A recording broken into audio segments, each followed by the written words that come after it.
আসসালামু আলাইকুম গাইস, কেমন আছো সবাই? আশা করি সকালে অনেক ভালো আছো। আমরা যদি ইভেন্টের ভিতর যাই তাহলে কিন্তু দেখতে পারবো চলে এসেছে আমাদের নতুন স্কাই বোর্ড। আমরা যদি সময়ের দিকে লক্ষ্য করি তাহলে দেখতে পাবো স্কাই বোর্ডটি আনলক হতে কয়েক সেকেন্ড বাকি। এখন যদি আমরা আমাদের ডায়মন্ডের দিকে লক্ষ্য করি তাহলে আমাদের আইডিতে আছে 455 ডায়মন্ড। আর ঘড়ির দিকে লক্ষ্য করলে দেখতে পাবো 3টা বেজে 59 মিনিট। তো আজকে আমরা চেষ্টা করব 455 ডায়মন্ডে স্কাই ড্রাইভটা বের করা। তো আর বেশি কথা না বলে চলো আমরা শুরু করি। তো প্রথমে আমরা যে কোনো 2টি অপশন রিমুভ করে দিব। তো চলো প্রথম স্পিন করা যাক। প্রথমে আমরা 9 ডায়মন্ডের স্পিন করে দিলাম। তো গেরিনা চাচা প্রথম স্পিনে আমাদেরকে হতাশ করে দিল। তো হতাশ হলে তো চলবে না, আমরা আবার স্পিন করব। দেখা যাক এবার গেরিনা চাচা আমাদেরকে কি দেয়।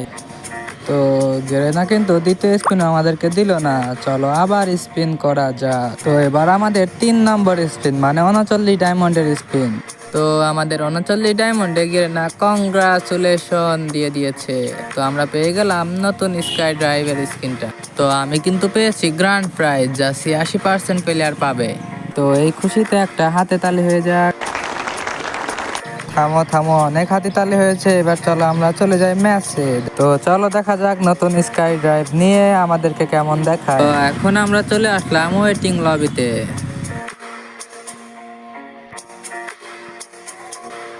তো অনেক সময় ওয়েটিং লবিতে তিরিং বিরিং করার পর এবার আমাদের স্কাই ড্রাইভে ওঠার পালা।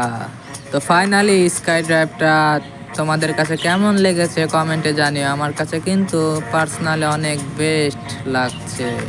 স্কাই ড্রাইভে ওঠার পর আমার মাথায় সবসময় একটা কথাই ঘুরপাক খাচ্ছে, আর সেটা হচ্ছে স্কাই ড্রাইভটার নাম দেওয়া যায় তিরিং বিরিং স্কাই ড্রাইভ। তো স্কাই ড্রাইভটা নিয়ে জাম্প করার পর কেমন লাগছে এটা তোমরাই কমেন্টে বলো। আমার কাছে কিন্তু পার্সোনালি অনেক সুন্দর লাগছে। তো আমরা কিন্তু নতুন স্কাই ড্রাইভটা নিয়ে ওভার কনফিডেন্সের সাথে নেমে পড়লাম ব্লু জোন। ল্যান্ড করার পর আমাদের সাথে কি হয় তোমরা দেখতে থাকো।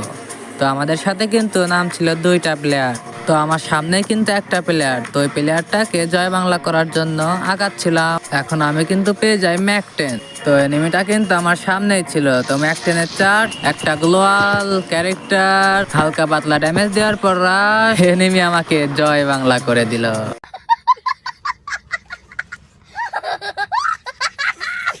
তো আজকের ভিডিও এই পর্যন্তই। ভিডিওটি ভালো লাগলে লাইক কমেন্ট শেয়ার করে পাশে থাকবেন। আল্লাহ হাফেজ।